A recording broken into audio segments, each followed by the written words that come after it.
Ang Aklat ni Juan, unang kabanata. Ang mabuting balita ayon kay Juan, panimula, nang pasimula ay naroon na ang salita. Ang salita ay kasama ng Diyos at ang salita ay Diyos. Sa pasimula ay kasama na siya ng Diyos. Nilikha ang lahat ng bagay sa pamamagitan niya at walang anumang nalikha ng hindi sa pamamagitan niya.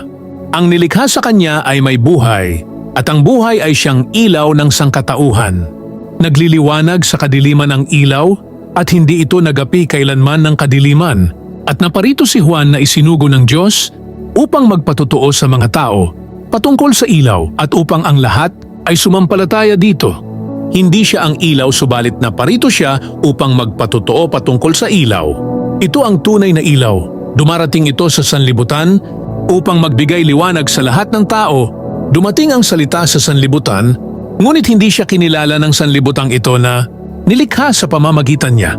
Pumunta siya sa kanyang bayan, ngunit hindi siya tinanggap ng sarili niyang kababayan. Subalit ang lahat ng tumanggap at sumampalataya sa kanya ay binigyan niya ng karapatang maging mga anak ng Diyos. Sila nga ay naging mga anak ng Diyos. Hindi dahil sa isinilang sila ayon sa kalikasan o sa kagustuhan o sa kagagawa ng tao, kundi ang pagiging anak nila ay dahil sa kalooban ng Diyos. Dumating ang kautusan sa amin sa pamamagitan ni Moises, ngunit sa pamamagitan naman ni Hesukristo ay dumating ang kagandahang loob at katotohanan. Kailan may wala pang taong nakakita sa Diyos, ngunit siya ay ipinakilala ng kaisa-isang Diyos na lubos na minamahal ng Ama. Ang mga pinuno ng mga Hudyo sa Jerusalem ay nagsugo ng ilang paring Hudyo at Levita upang itanong kay Juan kung sino nga ba siya. Hindi nagkaila si Juan. Sa halip ay maliwanag niyang sinabi, "Hindi ako ang Kristo." "Sino ka kung gayon?" tanong nila. "Ikaw ba si Elias?" "Hindi ako si Elias," tugon niya. "Ikaw ba ang propeta?" Sumagot siya, "Hindi rin." "Sino ka kung gayon? Sabihin mo kung sino ka upang may masabi naman kami sa mga nagsugo sa amin. Ano ang masasabi mo tungkol sa iyong sarili?" Tanong nilang muli. Sumagot si Juan sa pamamagitan ng pangungusap mula sa aklat ni Propeta Isaias, "Ako ang tinig ng isang taong sumisigaw sa ilang, tuwirin ninyo ang daraanan ng Panginoon." Ang mga nagtanong ay sugo ng mga Pariseo. Muli nilang tinanong si Juan, "Bakit ka nagbabautismo? Gayong hindi naman pala ikaw ang Kristo? O si Elias o ang propeta?" Sumagot si Juan, "Ako'y nagbabautismo sa tubig. Ngunit nasa inyong kalagitnaan ang isang hindi ninyo nakikilala. Darating siyang kasunod ko, subalit hindi man lamang ako karapat-dapat na magkalag ng sintas ng kanyang sandalyas." Ang mga ito'y nangyari sa Bethania, sa silangan ng ilog Jordan na pinagbabautismuhan ni Juan. Kinabukasan nakita ni Juan na si Jesus ay lumalapit sa kanya. Kaya't sinabi niya, "Tingnan ninyo, siya ang kordero ng Diyos na nag-aalis ng kasalanan ng sanlibutan. Siya ang tinutukoy ko nang sabihin kong ang dumarating na kasunod ko ay higit sa akin, sapagkat siya'y naroon na bago pa man ako ipanganak. Hindi ko rin siya kilala noon, subalit ako'y naparitong nagbabautismo sa tubig upang ipakilala siya sa Israel." Ganito ang patotoo ni Juan. Nakita ko ang Espiritu na bumababa na parang isang kalapati na buhat sa langit at nanatili sa kanya. Hindi ko nga siya kilala noon. Ngunit ang nagsugo sa akin upang magbautismo sa tubig ang siya ring nagsabi sa akin, "Ang sinumang makikita mong bababaan at pananatilihan ng Espiritu, siya ang magbabautismo ng Espiritu Santo sa inyo." Ngayon ay nakita ko siya at pinapatotohanan kong siya ang anak ng Diyos.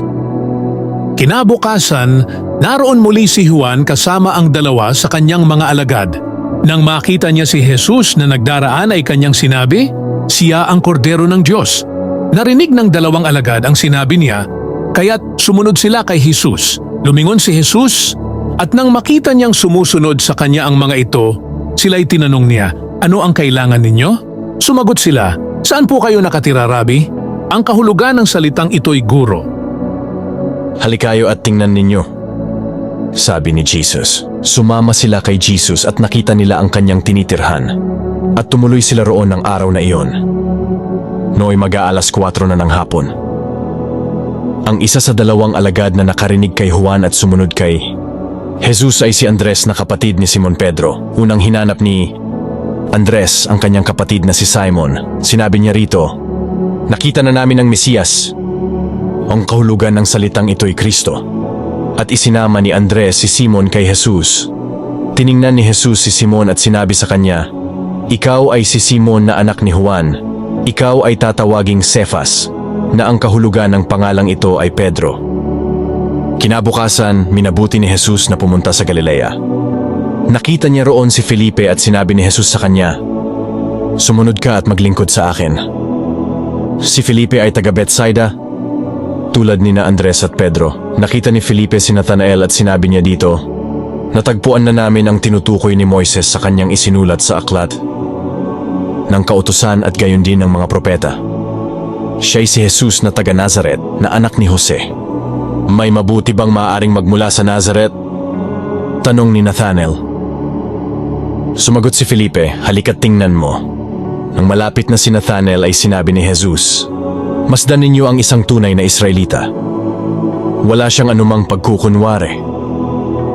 Tinanong siya ni Nathanael, "Paano ninyo ako nakilala?" Sumagot si Jesus, "Bago ka patawagin ni Felipe, nakita na kita nang ikaw ay nasa ilalim ng puno ng igos."